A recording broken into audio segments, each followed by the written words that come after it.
Bismillah. Assalamualaikum warahmatullahi wabarakatuh. Sebelumnya izinkan memperkenalkan diri Bu. Nama saya Mas Raffi Pratama dengan NPM 2216021064. Dan saya Alfun Al-Fadli dengan NPM 2216021088 dari jurusan Ilmu Pemerintahan angkatan 2022 kelas reguler B.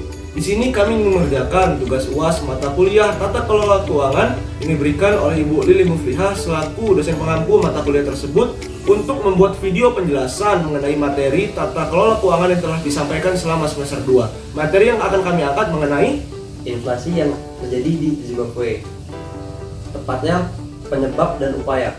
Oke, baik, masuk ke dalam materinya.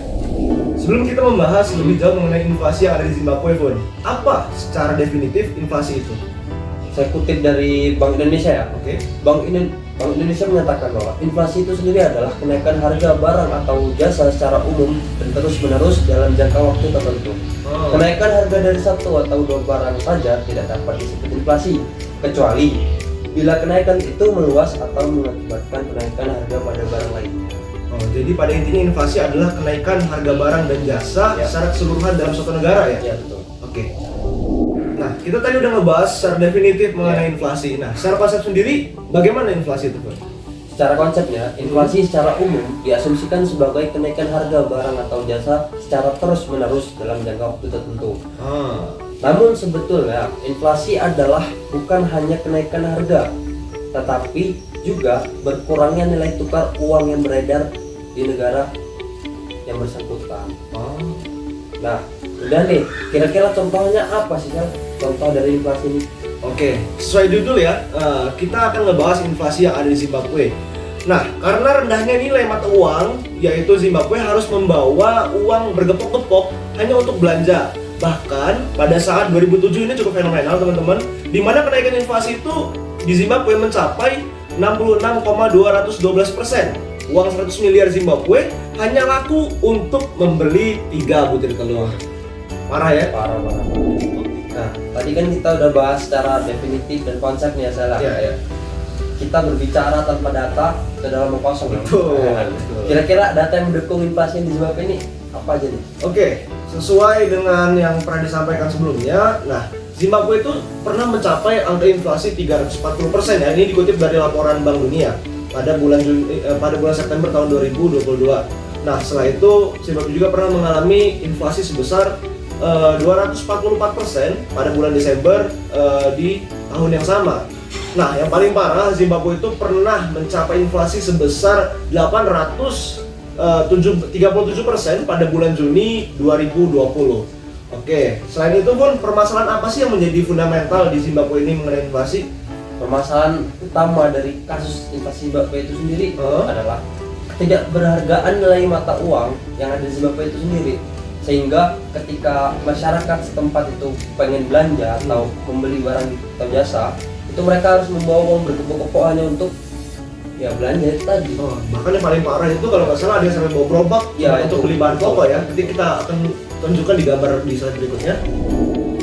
Kalau ada permasalahan pasti ada penyebabnya. Betul. Kira-kira kalau ada api ya. Kira-kira apa nih, Sal, penyebab dari inflasi yang terjadi di Zimbabwe ini? Oke, ada beberapa penyebab yang menjadi permasalahan utama mengapa akhirnya Zimbabwe itu mengalami inflasi. Yang pertama, ini yang paling berpengaruh, yaitu kebijakan moneter yang buruk.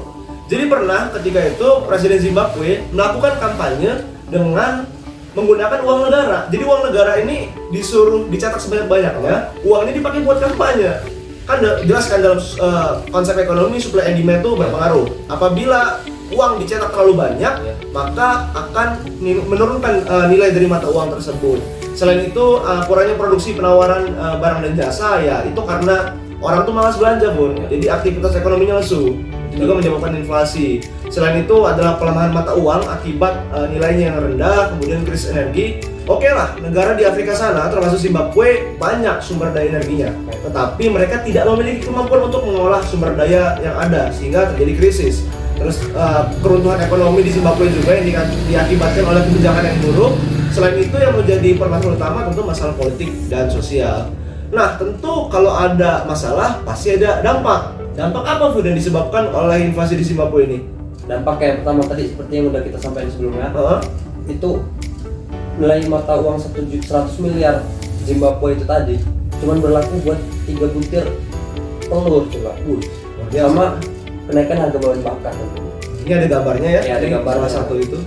Nah, selain itu juga ada dampak lain tuh, Bun. Apa tuh? Di mana kemampuan Zimbabwe dalam perdagangan internasional itu melemah karena nilai mata uang mereka yang tidak bisa bersaing dengan dolar US sebagai patokan moneter di dunia ya. Kalau ada permasalahan, pasti ada solusi. Betul. Apa tuh, Bun? Upaya yang dilakukan oleh pemerintah Zimbabwe untuk mengatasi inflasi di negara tersebut. Sebetulnya pemerintah Zimbabwe itu sendiri udah pernah melakukan redenomisasi mata uang sebanyak 3 kali. Apa tuh? Pada tahun 2006, 2008 dan 2009. Oke. Redenomisasi itu sendiri adalah penyederhanaan mata uang sel. Sebagai contoh kita tarik ke mata uang kita ya. Iya, iya. Ya. 1.000 rupiah kalau diredenomisasi menjadi 1 rupiah. Fungsinya itu masuknya ke psikologi pasar. Jadi ketika dibelanjakan ya jadinya Mengecil lah. kecil mata lah. uang. Betul. Tapi katanya gagal ya, Bun. Gagal sampai 3 kali tuh. Gimana tuh 2006, 2008, 2009. Upaya redenomisasi 3 kali gagal misalnya kan. Betul. Kira-kira upaya lanjutan pemerintah Zimbabwe ini apa? Oh, seenggaknya ada 3 langkah yang dilakukan oleh pemerintah Zimbabwe untuk mengatasi inflasi di negara tersebut. Yang pertama, menggunakan koin emas sebagai alat pembayaran lokal. Jadi Zimbabwe itu menggunakan 2 mata uang lah secara tidak langsung ya, kayak di Cina. Nah, jadi di dalam lingkup lokal, karena kan emas itu nilainya nggak pernah berubah. Ya. Jadi ya digunakan sebagai alat tukar dalam pembelian barang dan jasa. Sama. Kemudian pemerintah juga menaikkan suku bunga sebesar 2 kali lipat menjadi 200%. Jadi yang tadinya bunganya mungkin sekitar 10 itu jadi 20%. Cuman ya karena itu memberatkan masyarakat, itu pun malah menyebabkan dampak inflasi karena menurun aktivitas belanja masyarakat akibat bunga yang terlalu tinggi. Yang terakhir ini yang paling ampuh, yaitu dolarisasi. Maksudnya apa? Jadi di negara Zimbabwe itu menggunakan dolar US dalam aktivitas perekonomiannya. Karena masyarakat pun enggan, udah nggak percaya lagi dengan dolar Zimbabwe gitu loh. Akhirnya mereka beralih dengan dolar US. Itu yang menyebabkan akhirnya perekonomian Zimbabwe masih bertahan hingga saat ini. Cuman secara garis besar inflasi masih tidak dapat teratasi. Oke, mungkin itu aja Bun ya. Ya, Kita itu bahas. aja. Mungkin sekian Bu materi yang dapat kami sampaikan. Kurang lebihnya kami mohon maaf terhadap materi inflasi ini. Kami tutup dengan sebuah quotes dari seorang ekonom asal Indonesia bernama Sadano Sukirno.